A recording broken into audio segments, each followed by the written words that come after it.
Hello and welcome to the Pixel Panda Arcade, and welcome to my first Pax Autocratica guide. In this guide, I'm going to take you through the beginner tips and tricks that I think you need to know before you jump into the game. If you follow the arcade, you'll know that I have a certain way of doing guides, which means this one is going to be coming first, and then if you subscribe, you'll get a whole bunch of other guides, which are organized by beginner, intermediate, and advanced guides. With all that being said, check the description below. I got all the timestamps down there, and let's dive right into the guide. From the main menu, you'll have the start game, the early access roadmap, the help by answering questions, settings, and exit to desktop, as well as like a little note.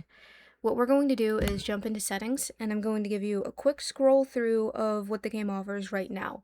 Understand that this guide is recorded while this game is in early access. You've got language options.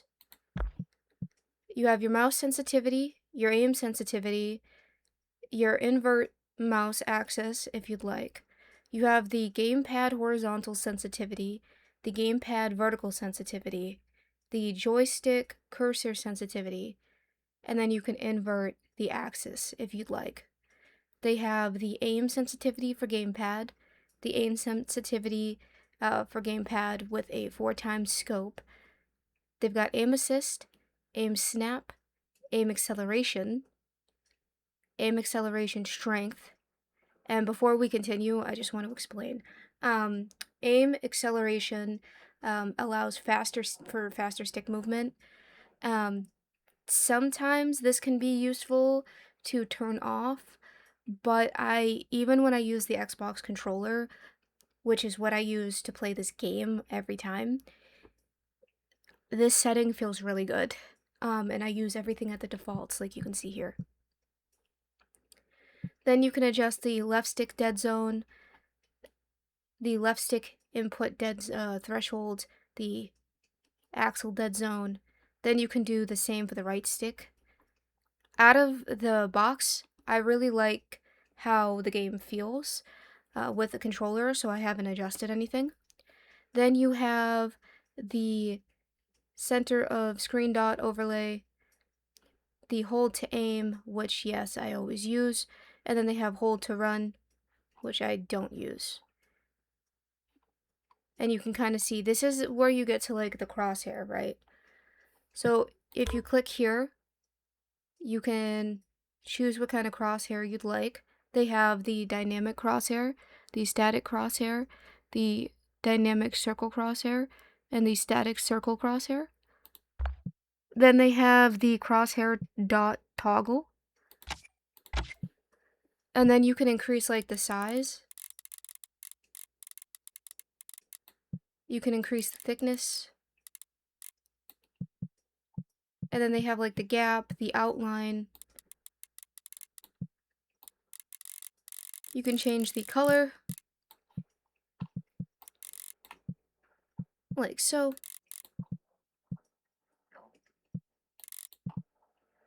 I actually would not recommend.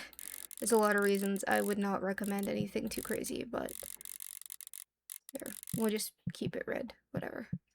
And then you can change the transparency and then the T-shaped toggle. So if you turn this on, the top portion of the crosshair disappears, which I can't deal with. So that's everything under the controls. We're going to jump into gameplay. First, we have the radar rotation. I'm actually going to turn this on. I've been meaning to turn that on. Then you have control tips, the tutorial unlock pop-ups, the show unit health bars. Then they have the show enemy markers. They have the show damage numbers. I keep this on because I'm a little obsessed with trying to maximize the numbers in combat.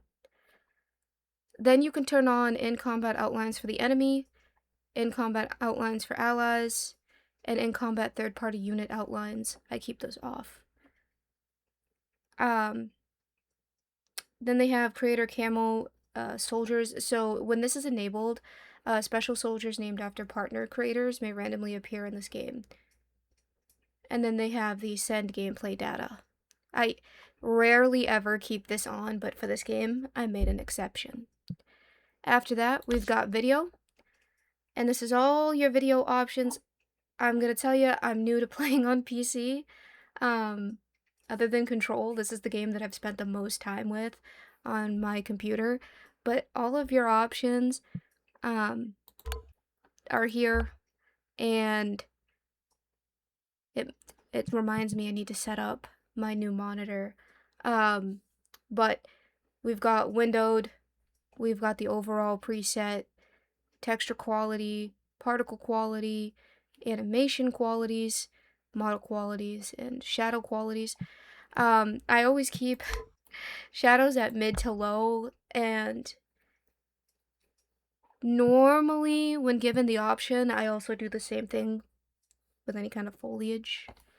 Then you can change your brightness, your contrast, your SSR. So this is the screen space reflection. Your SSAO, which is the screen space ambient occlusion. And then your SSS, which is the high quality lighting. You also can enable or disable or enable at a higher quality the volumetric light. The contact shadow, I keep this off, but it's used to improve the shading between objects in a scene. Then you have VSync. Then you have frame rate limit. Then you have anti-aliasing. And obviously, you can turn these on, off as you please. Then you have your field of view, your frame generation, with a warning that it may cause your game to crash. Then you have your DLSS super resolution, your super resolution quality, and the ability to preload your shaders. From the audio menu, you have your master volume, your sound effect volume, the background music, which it does sound good, but it helps when I record to not have this playing. And then you have the voice volume. And then finally, you have your key bindings. There is a bit of an issue with doing things like using like a grenade with the gamepad. And obviously, if you want to tweak any of that, it's in here. And that's everything for the settings. Now let's go dive into the actual game.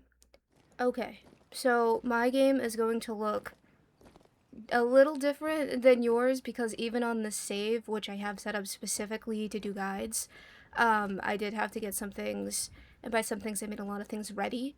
So first, I want to take you through the UI on your screen. When you're at the command station, I like to call it, the command center, up at the top on the left-hand side, you have your credits, your research, the time of day, your social hours, the day 11. So what you're looking at here is this red going up. That is the social hours of the people that live here. And then once it gets back to yellow, they will start working again. Underneath that, you'll see that I have some missions. The game does give you things to do. Once you complete them, you are rewarded. Underneath that, you have the chat log. If you pay attention to that, some really interesting things happen down there, which are kind of hilarious sometimes. Then below that, you have your character name. So my character name is Mars. Then you have your health bar. Your health bar is made up of your flag icon, which the game will have you make as part of the tutorial, your health, which is the green, and your shield, which is the blue. You'll see that the health is also at the bottom, so I'm at 329 out of 329, and my shield is also at the bottom. I'm at 91 out of 91. When you're near a building, you'll get the UI for what you can do in that building. So you'll see I press X to upgrade, Y for building research, and down on the D-pad to enter the office.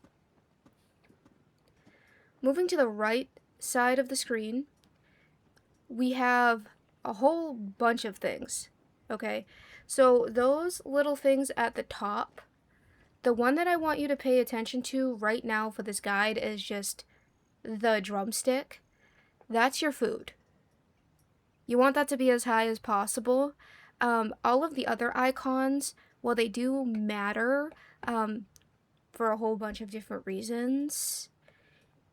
They're not something I want to talk about right here.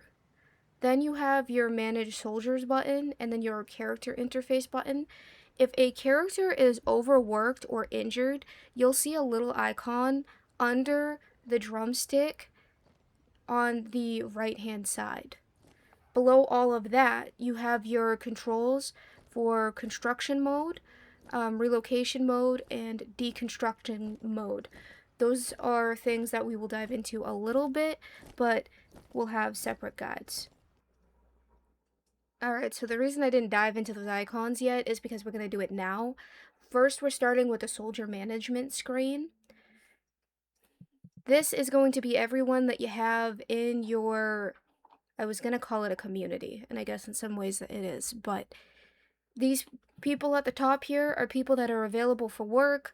You'll see if a character is under treatment, you can hover over with the mouse, and it will tell you, like, they're injured. So I'm letting him be treated. Then you have your imprisoned people, and then you have your prisoners. Now, when you're using the D-pad, or the controller, you don't get that hover. So you'll see me kind of go from controller to mouse a lot, just for a little bit of added precision. So at the top here, you'll have your enlisted soldiers. We're at 21 out of 30. And then if you click this, you can filter it. Then we have our barracks capacity. So we're at 21 out of 24. And what this means is once you hit like that 24 mark, you're first of all, you're going to need more beds. They need a place to sleep. You need to make sure that people can rest. Otherwise, you're in for a very bad time. Then you have your prison cells. Mine are full. We will talk more about imprisoning people in a bit. Then you have your number of unimprisoned captives. So these people at the bottom are pending imprisonment, which means that there are 7 of them waiting to be imprisoned. Then you have your number of injured soldiers, and that's just Frank Miller. Then you have your average loyalty level of base soldiers. If you click this, it will actually show you a strip over the character. Some people here are very low. Then we have our average morale level. Then we have the average fear level of the base soldiers. Then we have the average fullness. And then we have the daily base issue pay. If you click this, you can adjust the pay. Now, be careful with this. I talk about it in a different guide. Do not just, crank it up, right? You need these cred chips. So, like, if I wanted to put it at 125, it's going to raise the morale level, but it doesn't really do much to loyalty. Okay, so from soldier management, we're going to move over to the leader's agenda. Okay, so put simply, the leader's agenda is just telling you what can be done. So you have your upgrades here. And if you click this, it's just going to bring up like the tutorial for it. Then you can see like your craftable items, your construction, your research, and anything you have that's in progress.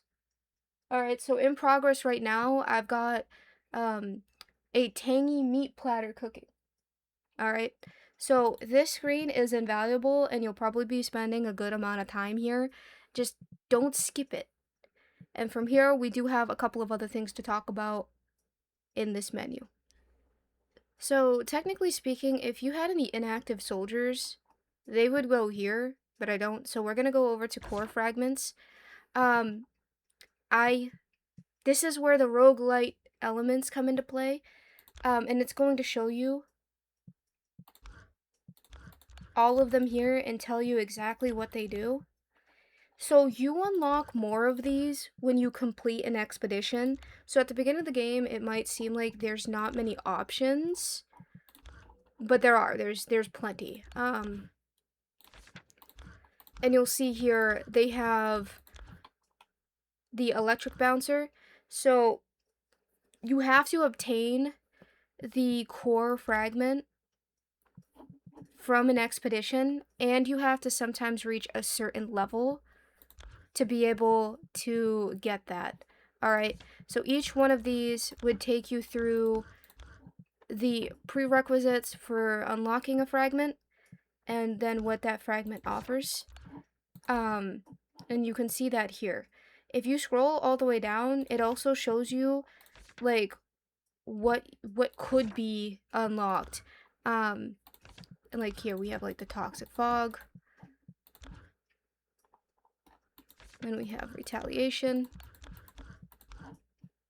It is a good idea when you go through a run to just make sure you pick new things when they're offered to you, because you want to unlock these as swiftly as possible. Later in the guide, I'll go through a couple of missions and explain to you exactly what I mean. Back in our soldier management screen, I want to talk about the anatomy of a soldier real quick. So if we click on, I don't know, Clyde, alright, and we click view, you have your character portrait, right? So if you, and you can't really hover over this portrait when you're using a controller, as you can see. So this is where I bring the mouse out again. But Clyde is a medic. He's a conformist. He's stoic. He's got the fragile feet. So he has a greater chance of being injured when down. And then he's very human averse. So he can't form romantic or sexual attraction with humans. From this area, you also have his age, his life expectancy. Yes, things do age in this game. The race, and when the race reaches adulthood, and his class. Okay. Then you have, like, the experience.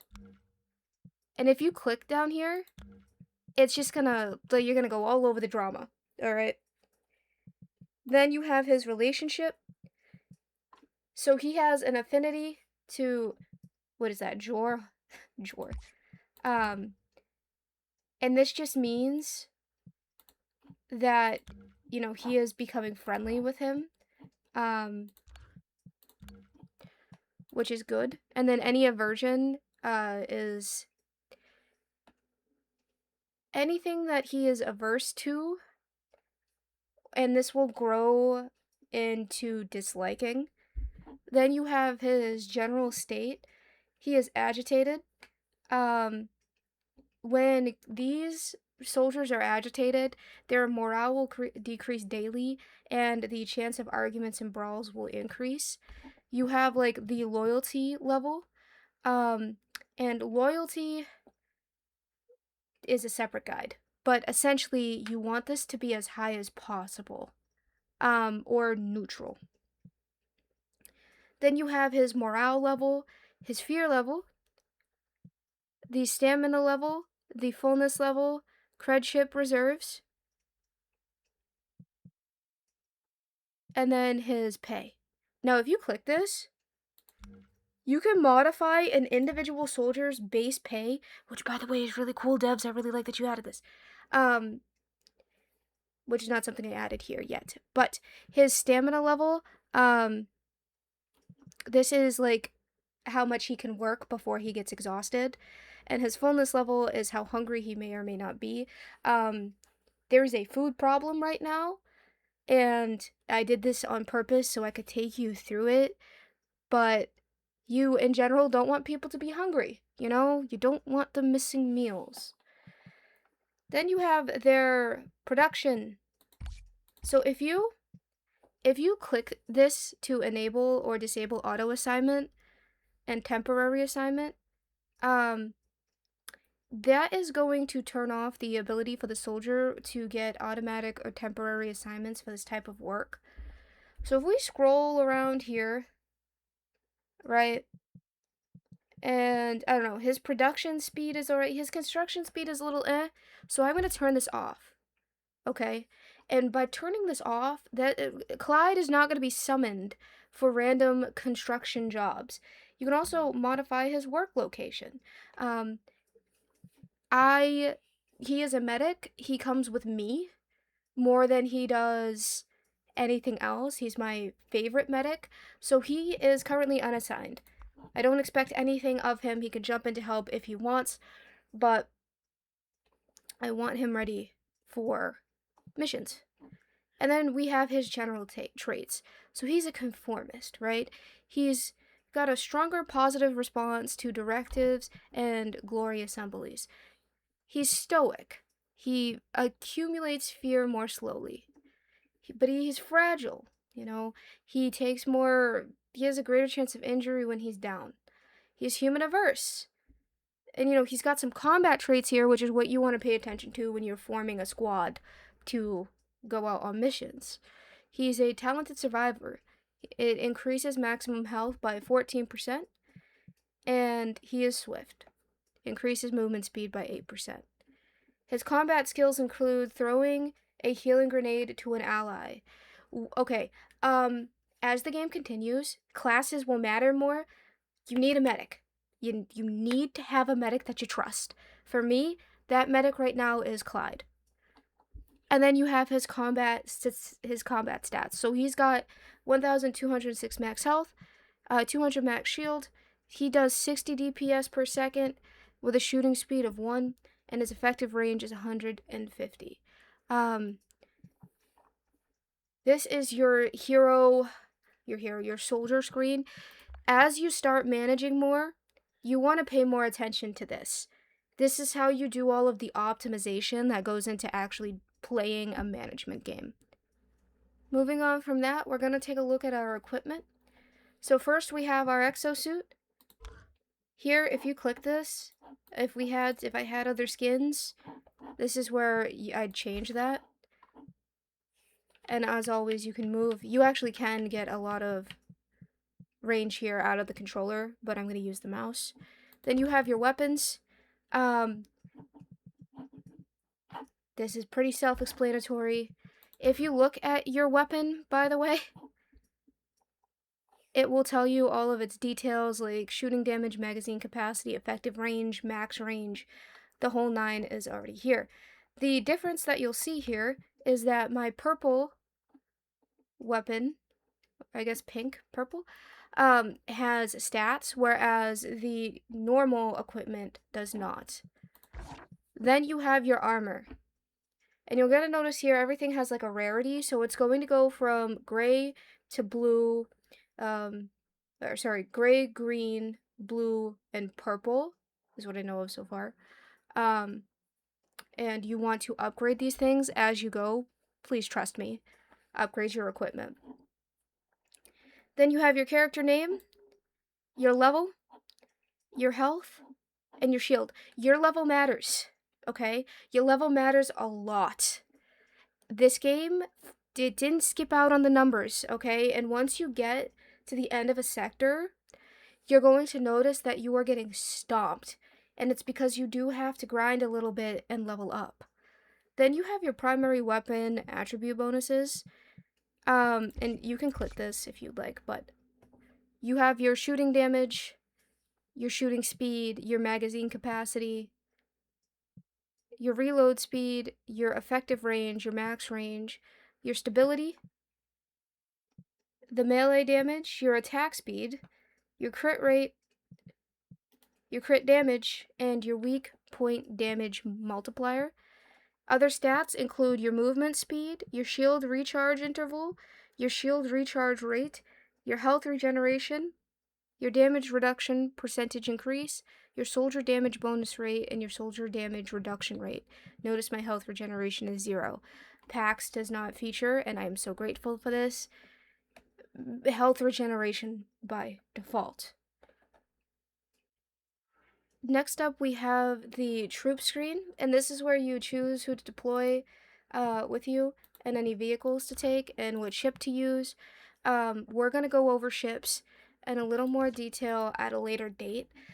I want to point out to you here, though, is that each character has max health, max shield, and then shooting DPS, as well as like their class or their skill, so to speak. So here's your class, the medic. Tamsin is a strike squad, and so on and so forth. You want to make sure you have a medic. Right now, I brought out Zahana Lee. And everyone is going to have a different skill. So Zahana Lee has precision shooter. It increases accuracy by 13%, and rapid attack, which increases attack speed by 11%. If we went down to Clyde, he would have the talented survivor and the swift. Now these things apply to you.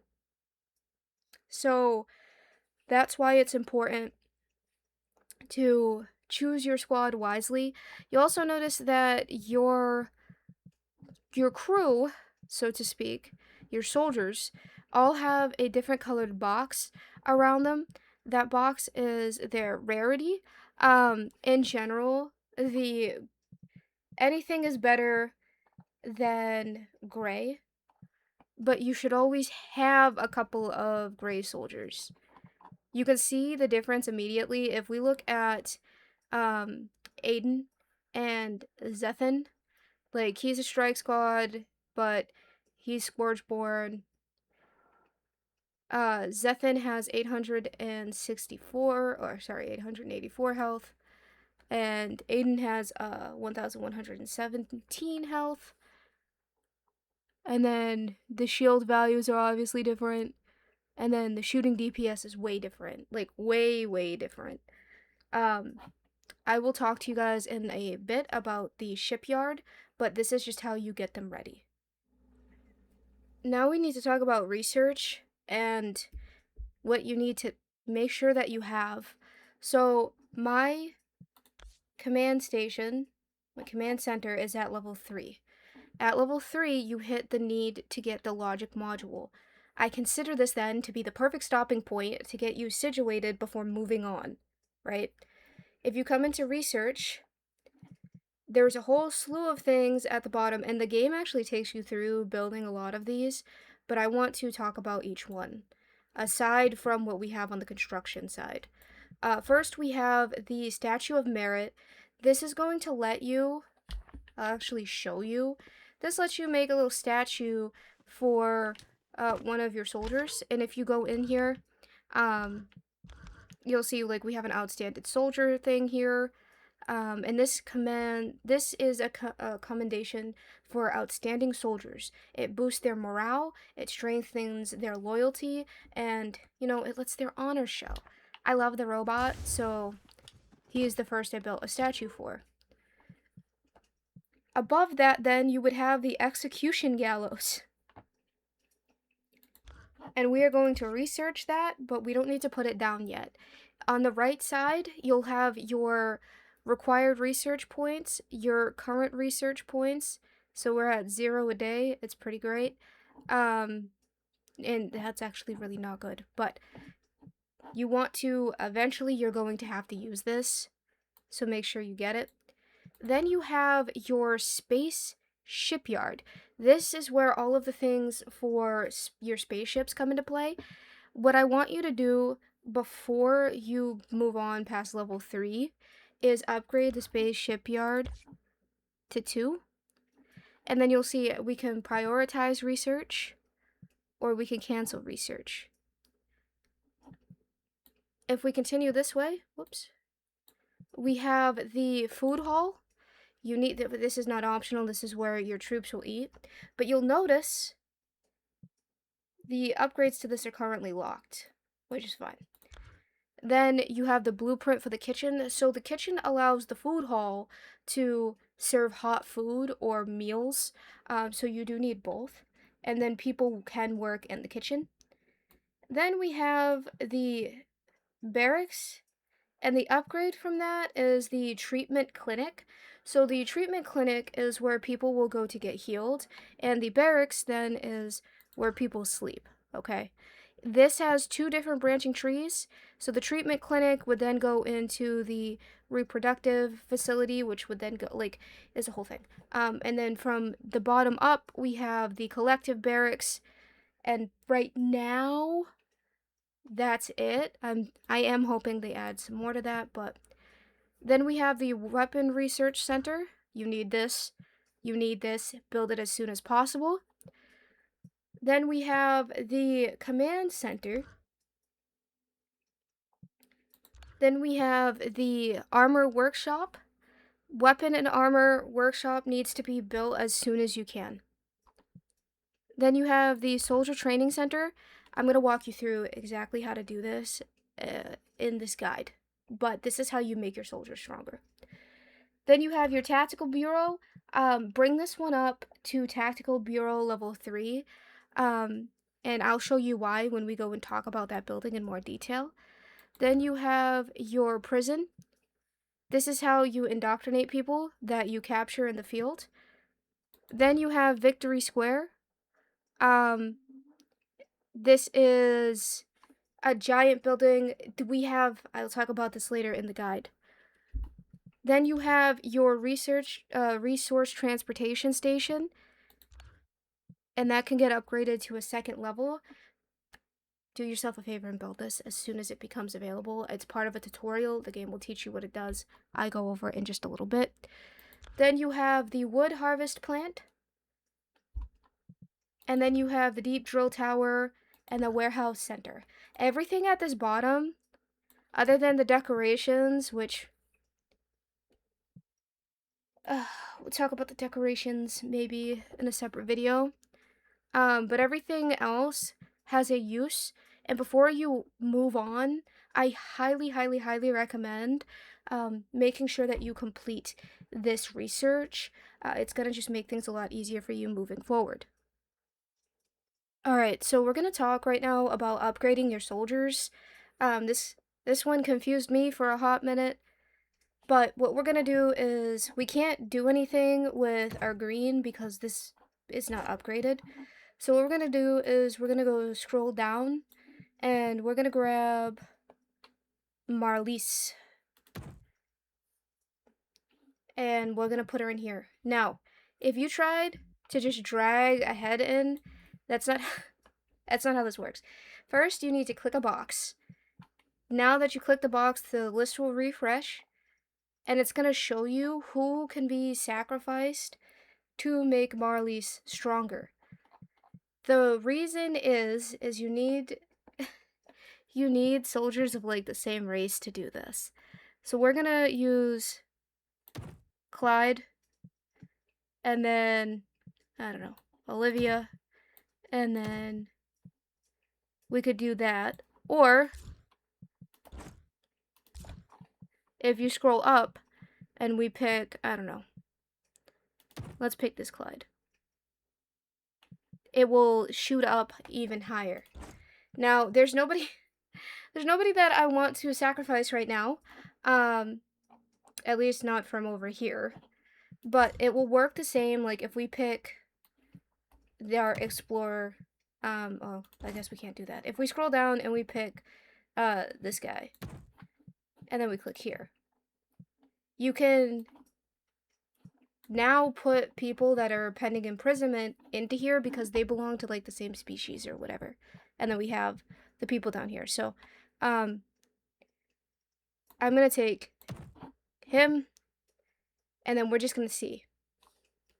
So this increases Zethan Yonder to the next level, which is fine, and his current is standard. His max health is gonna go up plus 174. The max shield will go up plus 36, and the shooting DPS will go up plus 6.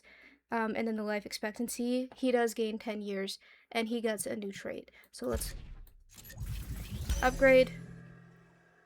And the people that does hurt morale, but so now we have that, and if we open this menu, we'll see that he technically should be green now. Yep. And then we can bring up his information here, and you know, he's agitated, but his stats did go up from doing that. And so that is the soldier training center explained. We do have a couple of other buildings to talk about. All right, so this is Victory Square. After like a successful run, you'll probably have people waiting here to be brought into the fold. If you press X, you can upgrade. And then you have the directives that you can issue. So right now I have Unified Labor active, and then Unified Labor will let you just change working hours. So I can press X to issue that. It's signed. Now, if you notice, when you start doing those things, the rim of the clock is going to start changing, right? Keep an eye on that. Keep an eye on the red, because you want to make sure that you have people working enough to keep production high. This is why the food reserves keep going down, is because I have people chilling out. You know, they sleep and they rest.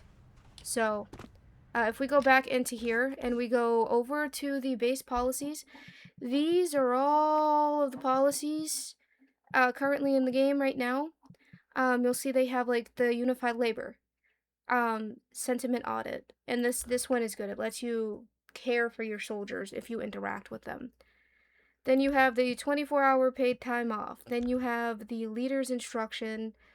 And they're just all here. Don't ignore this. And this is also research. And you'll see we're spending 192 research points.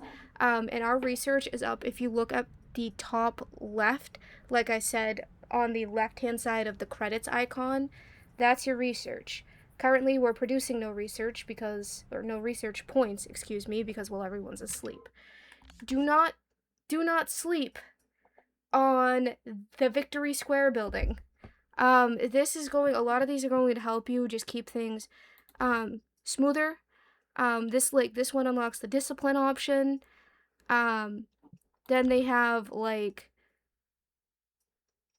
there's just a ton here. Too many to go through right now for this guide. And then you have obviously the people who are working here. And there's no research speed going on, like I said. Off of the Victory Square, we're gonna go take a look at weapons and armor real quick. Alright, so weapons and armor, you may think are for your troops.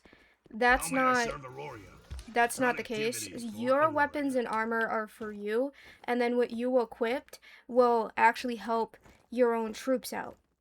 Okay, so first we're going to take a look at the weapons area. So as you get blueprints, you're going to have more to craft. My favorite in this whole game is the Nat SMG E9. Anyway, these are all in different rarities. So you'll have the standard, and then you've got like the green, then blue, then purple, and then you have your capture rounds. Once you get the specialized capture round, this is what you'll want to be making instead of the normal capture round, and so on and so forth. You'll want to make sure that you upgrade your weapons, not only for your own damage, but like I said, it helps your troops a lot. Also, once you get to a higher rarity, hang on, we'll show you here. You'll see here that this standard, this doesn't have any kind of skills attached to it. If we scroll down to, let's see, one of these, the purple, this is going to give you the special skills that come with that attached weapon. So that's another reason that you want to upgrade, you'll see here it says 3 random affixes, 2 random affixes for blue, 1 random affix for green, and then you don't get any affixes from the standard. And then obviously, like, you have like the capture rounds here. This can be upgraded, and workers can be put on work duty here. To go into more detail about weapons, if we go over here and we click on my Nebula, where are we? The Nebula Assault Rifle E36, and we scroll down, and then we can maybe just grab that to compare it to. You'll notice that this doesn't have like a stats on the bottom. So the stats here are the focus. So it has a crit rate of 5.3%. It has an extended magazine of 7, and it has a 2.5% increase in its damage dealt. And this is why you want to keep upgrading, because these little things are going to allow you to complete a run. So over here, we have our armor. Same kind of deal. Armor is broken into rarities. And then obviously, as you get more blueprints, as you do more research, you do get like upgraded rarity for that. So we'll have like the skirmisher defense helmet gets an upgrade, and it will tell you what sector you can find these things in, which is nice. Armor also gets random affixes. So again, if we open our armor here and we click on, I don't know, this has a max shield value of 5, whereas our blue got 2, and we actually can compare that with the green. So the green gave me a soldier damage plus 4.9%, whereas the blue gives me a soldier boost 2, soldier damage plus 5.8%, and a damage dealt of plus 1.4%. Now, these are all random, and like every other crafting thing in this game, they are going to take some time to craft. If you would like to help your troops craft, you can do that. There's a pop-up that tells you that you really don't have to. I don't care. And yeah, that's weapons and armor. Alright, so now it's time to talk about the basics of food and not starving to death. You need a kitchen. Well, technically you don't need a kitchen. You can go into the food hall, which I'll talk about first. Press the dashboard and load this up.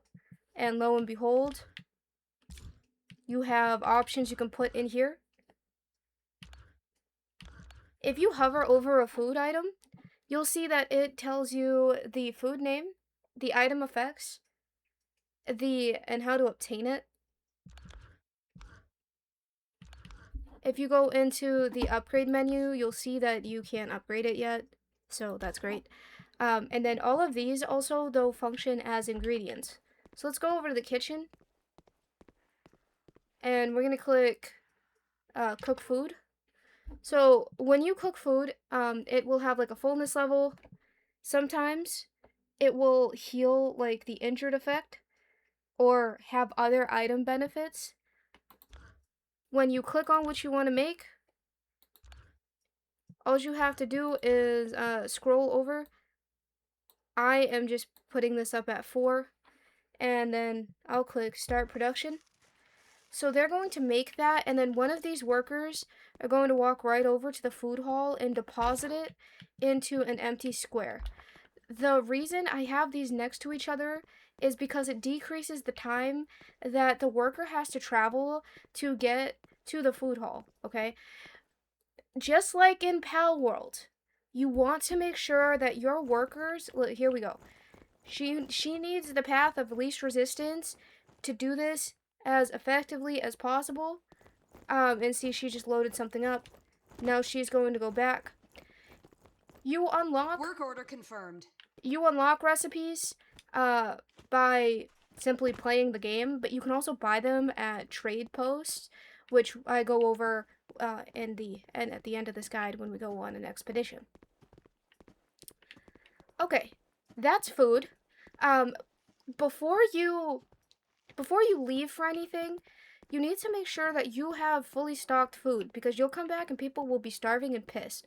These little plants right here, these bitter herbs, right? If you gather these, or better yet, if you put someone on them to gather them as like their job, these are something that your people can eat. And then if you're looking for your bitter herbs and you're like, where did this person put them? This is where the research transportation station and your warehouse kind of come into play. So if you open the warehouse and we just look around here,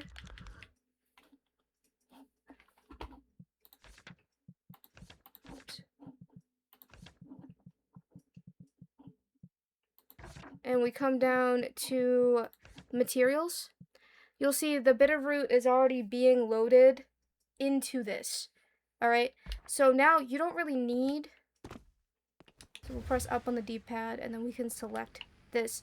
You don't need this to be right next to that. Now we can move this. I don't know. We'll put it right here, just to see. Now that we've moved this, it gives soldiers another point to run to and load things up that is not on one side, right? And you have to go through and manually grab things from the warehouse, the research transportation station, if you want to use them. And I bring all this up because not only do you want your soldiers to have the path of least resistance, but you want some kind of flow to your establishment to keep the automation running. Now, this isn't going to be an automation guide. There's a lot of depth to the automation that I will talk about separately. But just know that, first of all, you don't want your people to starve. So you need to make sure something is cooking at all times. And number two, you need to make sure that you can store your stuff so it doesn't just collect on the ground. Now, the commander does not have to collect things. You can simply assign a worker, and there's multiple ways to do this, but we're going to go over to the research transportation station. You assign a worker, and they will transport resources here from all around the facility, right? Likewise, if you come over to the warehouse and we open the warehouse, you'll see that there's no workers assigned to this. And we have now 139 beetroot left. The best way to optimize your food is to just pay attention to what you have cooking. Because of the save that I'm on and because I'm trying to do something, I'm just having them make normal salad. But that changes as the game progresses. Alright, next up we have the Spaceship Yard. You need this. The game actually forces you to build one as part of the tutorial. If we come over to it and we click on it, you'll see that I could technically upgrade this to level 2. I'm not doing that yet. But at the bottom here, we have your bounty. So this gives you 25% more reactor, alloy, and module material after combat. Get this as soon as possible. Get this as soon as possible. And then this is what you'll be forced to make, which is the Scout class battle wings. And then you also will have the ability to research the Scout class light fighter. And obviously, if I press F, it will start to construct that. The spaceships have the max soldier capacity, they have a speed, they have a radar range, and these are just things that you need to pay attention to as you go through and complete your runs. The space shipyard is managed also from here. So ships that you get, you can equip. Like, we don't have a third ship, but this is where that would go. And then your ethereal wings spaceship, this one right here, it has space for a vehicle when you unlock those. And then obviously each one is going to allow you to bring a different amount of troops with you. That's it for the Spaceship Yard. It's like very simple. The last building I wanted to talk about is this one over here called the oh my god, Tactical Bureau. Alright, oh, and look, we just got our ship. And now with that ship, we can click here, equipped it here, and it would let us bring one more soldier with us. But the Tactical Bureau, don't sleep on this, and make sure you upgrade it. If we go into it, this is where we spend our skill points, and you get skill points after your runs. And then there's a whole bunch of options here. You start with a couple. Like you get the leader's inspiration, then you get like the grenade. And then if you equipped, you have to click on these and then you can equip them. So I'll equip that to skill 2, like so, and then we'll see we have an empty skill here. This is where you get flight, so this is how I'm kind of flying around.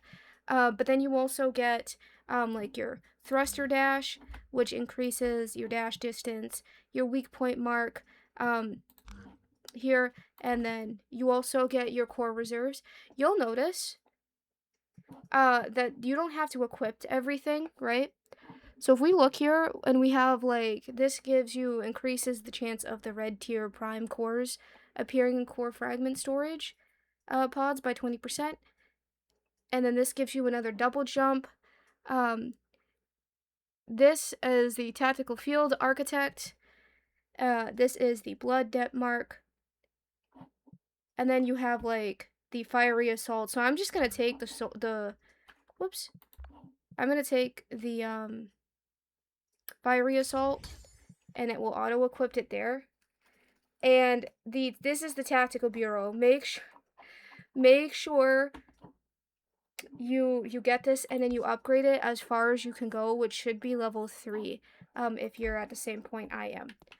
And that's it for the buildings that I wanted to cover and the concepts that I wanted to go over at a glance. But there is one other portion of this guide, and that is just us going out on an expedition. Before we do that, though, I would ask that if any of this stuff in this guide helped you, please click that like button. Maybe subscribe if you're feeling a little frisky. And let's go dive into the last portion of the guide. Alright, so now we are deploying. I just put the new guy we just upgraded onto our starboard ship. And now we are departing. This is what the map kind of looks like. As for right now, I should say. If you press X, you can change the combat difficulty. We're going to keep it at standard for now. And then you'll see your conquest progress on this save. I'm at 2 out of 3 for the primary sector, which is Elysia. And then you have your primary enemies, which are the Scourgeborn. You have your operation types, which is the target elimination and the escort of allied forces. So let's click into this, and we're going to depart.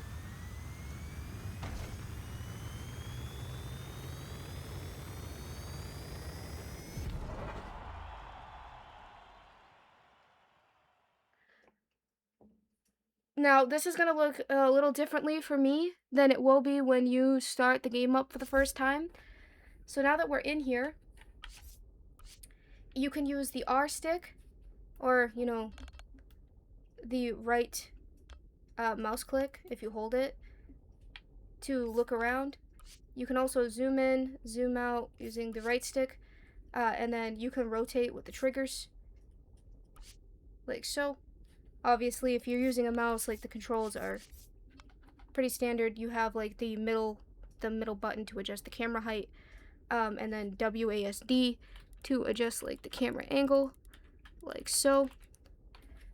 Adjusting the camera angle does not, feel as great on the controller yet, but anyway, there are a couple of different things that you could see here. When you hover over a location, it will tell you about that location, the enemy strength, the potential best rewards, and so we will go over to that in a second. And then sometimes you'll have like a meteor, so we're just going to click on this. And we'll let you mine the materials. And look, we just got a blueprint. Up at the top, you'll have your expedition progress. As you do this, the enemy strength is going to increase. The game tells you this during the tutorial. If you press Y, you can see like your spacecraft view. If you press that menu, you can see the core fragments. So we're gonna just click on their reactor power works. And then it will tell you you can attack or leave. We're just gonna dive right in.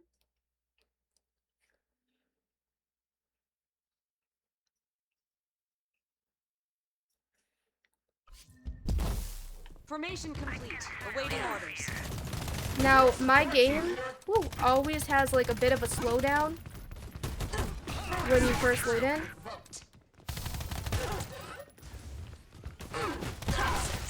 Now, it's triangle to change your weapons. And remember, every weapon is going to have like an effective range.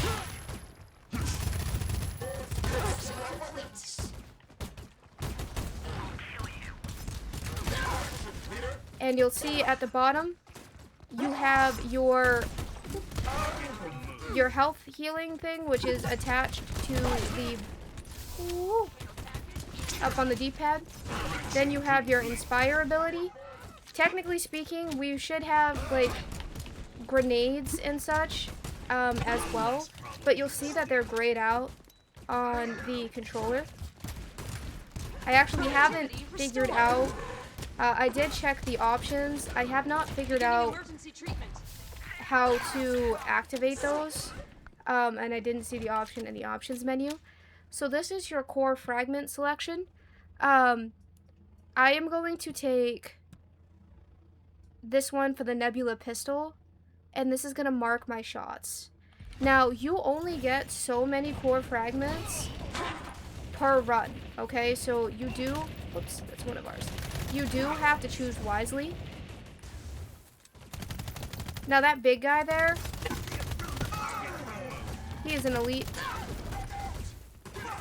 And I like to try and take care of the trash first before having to focus on him. Now you'll see you're getting hit with block here. It's because I'm shooting the shield.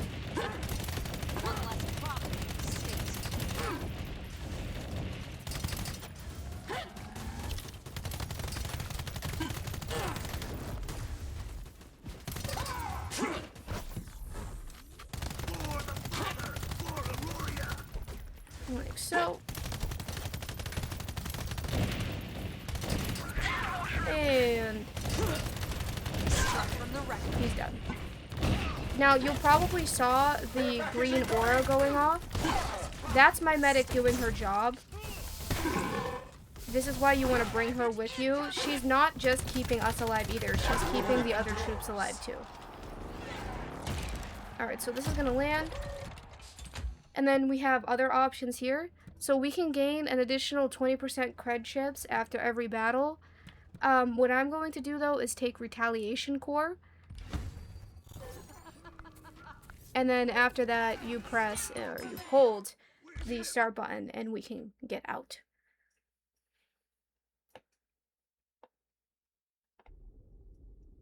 Alright, so from here, we simply continue, right? So we come down here. You'll see we're at battle 2 out of 12, and you'll see that over here on the right-hand side. We have the name of the sector, the difficulty. These are the core fragments. My mistake. I do that a lot. But these tell us we only have 12 core fragments to collect. Okay, so choose wisely. We're gonna dive into another area. So the more of these that you do, the stronger the enemies get, but the more experience you earn. Okay.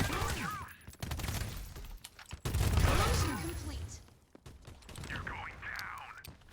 The execution begins now. Citizenship revoked.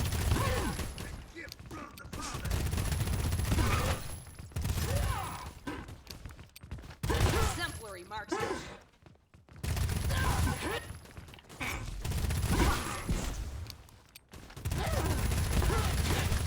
Now let's say I wanted to bring out the mouse here.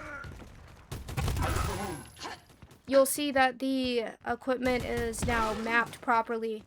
I'm just not comfortable with shooting with the mouse, especially while I'm recording it, So now you'll see that we're getting upgrades to things. So we have like the retaliation spread, and this is going to increase the retaliation radius by 50%. This would make sense to grab because we already have retaliation, or we could skip it. I'm going to pick fog though, and the reason for that is I'm not going to complete this run. You don't want to spread your cores too thin when you could be upgrading something. Remember, because you only get 12, so you do have to choose wisely. So if we were here to grind some credits, I would strictly be picking fragments that would help me do that.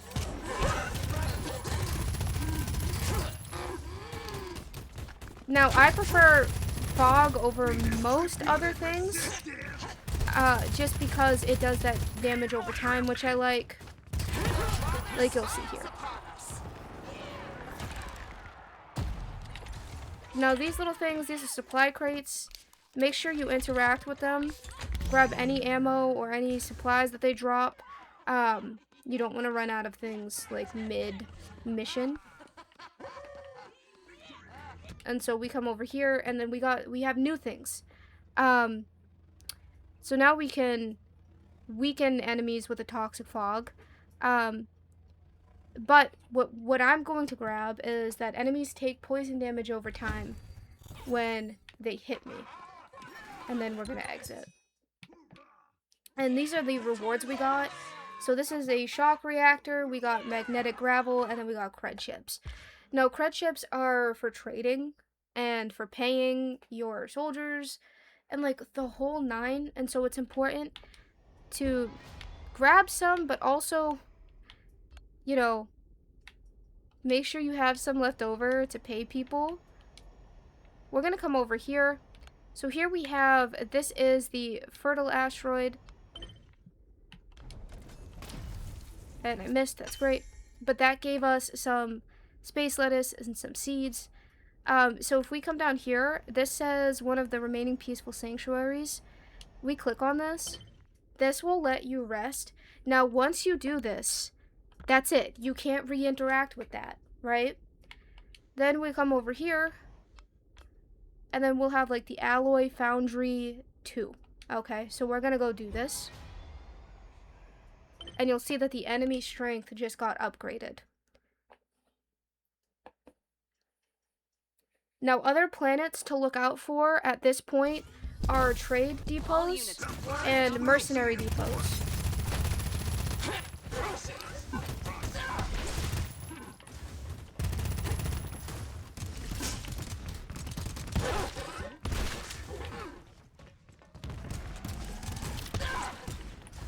Okay.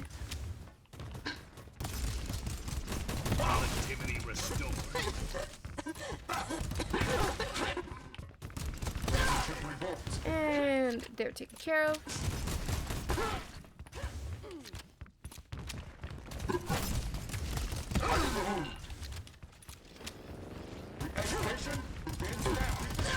Now these battles are going to get more difficult, and you might start losing people. You'll see that I have 4 people with me. Look under the mini-map. And that makes us pretty strong right now. Also, keep your eye out for the fragment icon. So, right here, there's nothing I really want here. I'm going to ban the retaliation spread. Oh, and then look, we got shard resonance. See? Now we're going to take that, that's gold. And continue on our merry way.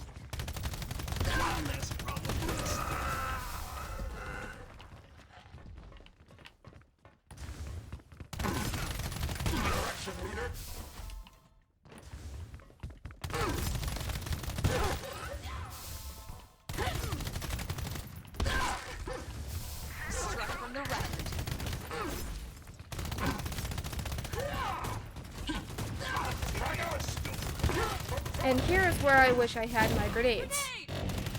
But it's alright. Now, if you have capture rounds and you press LB, you can actually... You can capture, guys. I did this very early, but you'll see it starts going up. And then that one didn't work, and now I'm all out.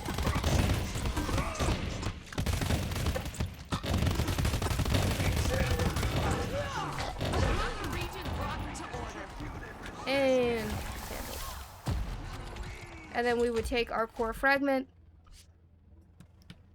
There's nothing I really want here. You can press Y to redraw. And we can take the fog when we dash, which would look... Oops. Oh, it's not gonna... Woo! It's not gonna proc. Oh, there it is.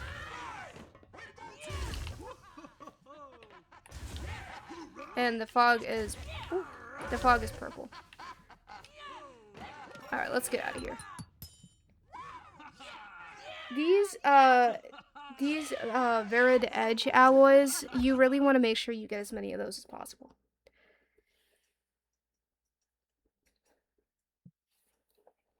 And then you have your milestone battle. So the milestone battle, we're just gonna go to it. You know what? I'll do it right here.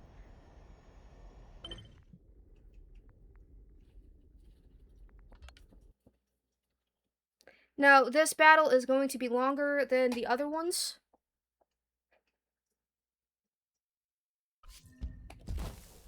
And we're brought to a completely different environment. Reporting to the leader. The enemy's deployed frost storm You'll see that we are getting... sector, each defended by a elite crew. Their fire covers a wide area. Recommend neutralizing turrets first. Then eliminate remaining defenders. Report complete. Victory belongs to the leader. Oh. Clear the impact zone. Okay. One less problem for the state. Whoops. Let me unloading on my guys here. Correction complete. Okay.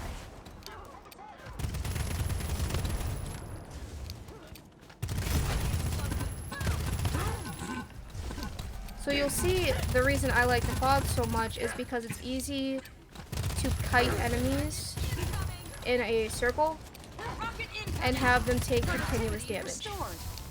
Like so.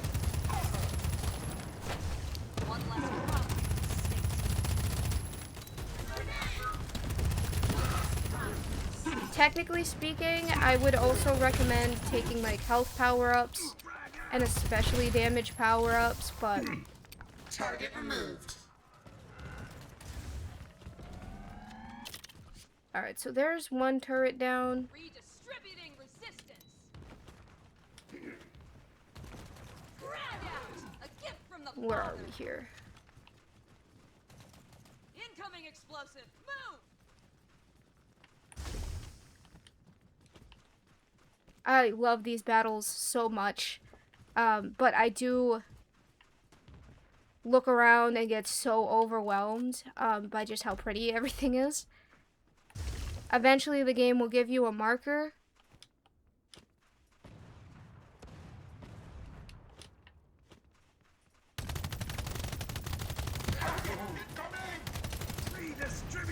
Now, these things that will say, oh my goodness.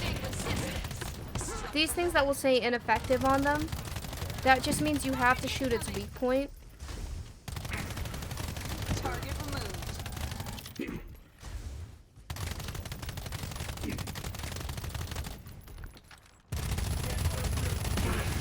Alright, that guy's gone.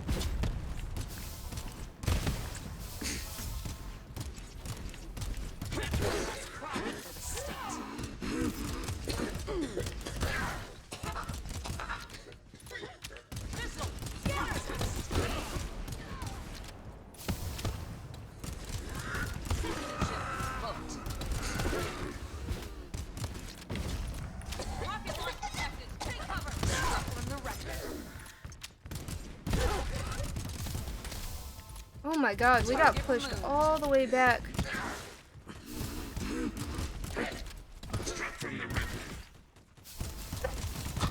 explosive! Break formation! Alright, so you'll see my shields are broken. One less problem for the state.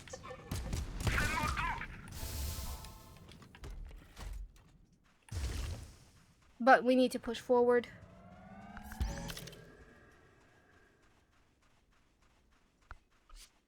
And you'll also see that we're down to one person with us, which is not good.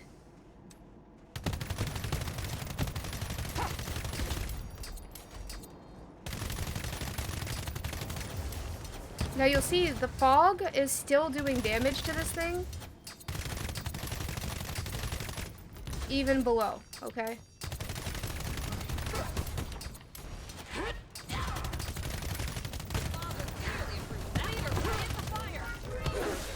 Alright, so those guys are done. Target removed. Incoming! By the leader's command! We're at 2 out of 5. Now we can push forward.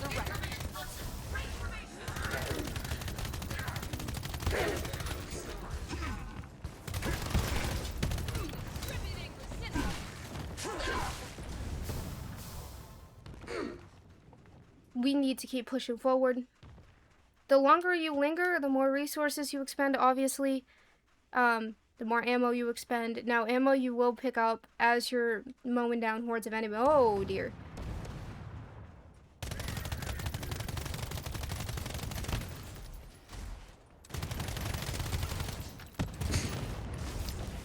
Productivity restored.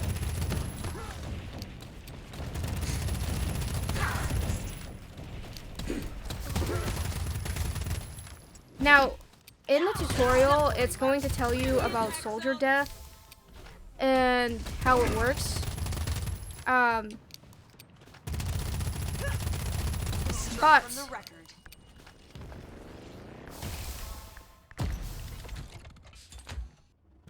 now we can pick something here. I'm going to take, I don't know, shield fire,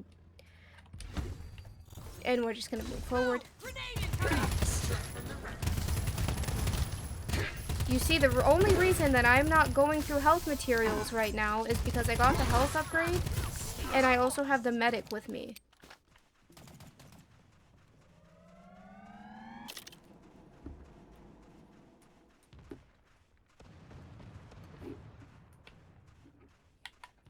So we're at another one of these. I'm curious. Okay, yeah, the weak point thing will trigger on one of these. That's nice.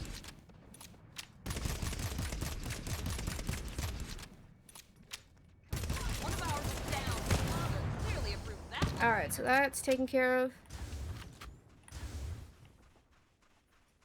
Now we need to come over here.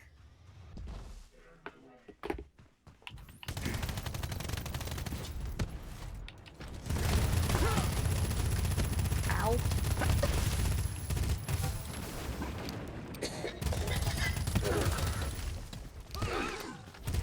I want as much fog in this area as possible. And I also want this guy's full and undivided attention.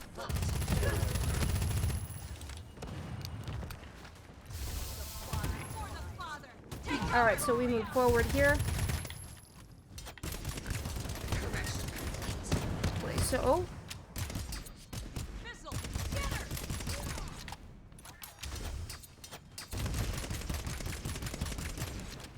And like so.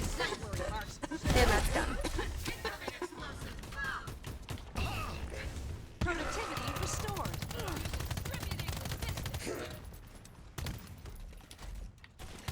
Now, we do want to head right over to the next objective, but we did get a supply drop, so I'm going to grab this. And then continue forward. Clear the impact from the right. Yeah, alright, here's this guy. Over here, man. Oh, playing with fire, literally. We have one more turret. Or not. No. there's one more guy. Alright, so they're gonna retreat, and then that is a mission complete. And then I'll take toxic fog damage stacks up to 10 times. Why not? And that is a red. That's a red core. So let's leave that battlefield, and then that's it. That's it for this guide. Leader, the Elysia expedition has entered its final phase. It is coordinates of... So here you would be able to choose where you would like to explore. Keep in mind that when you get to like the last battle, especially when you have one more battle to do, the enemies are going to be significantly stronger.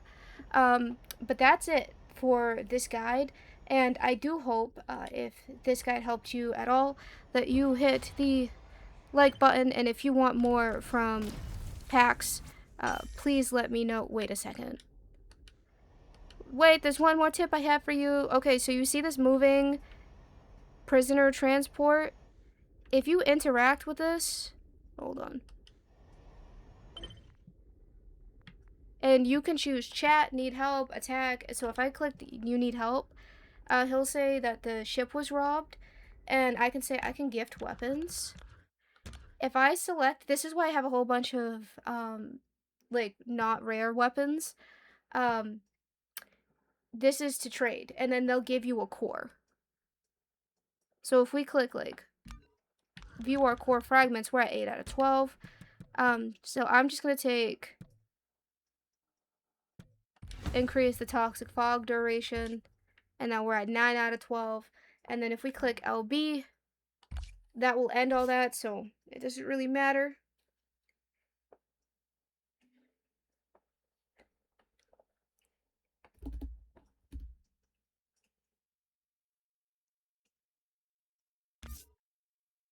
And then we'll have our expedition rewards. You'll see I just hit level 7.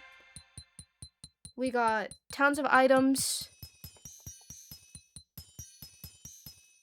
and core fragments collected. Plus we got all types of stuff, and we unlocked a couple of new core fragments, which you'll see here. And then we have base operations. It's just gonna tell you everything. And then look, we get a warning about our food supply, right? If we come over here, we'll see that we have 7 of these. You can also interact and cook personally, like I've said before. Or you can come and load this up personally. So I have a bunch of these I'm gonna deposit. And then for just in case, I will also deposit some Bitterroot. And by some, I really do mean some. So, and that's it. That's really it this time. So if you made it this far, thanks for watching.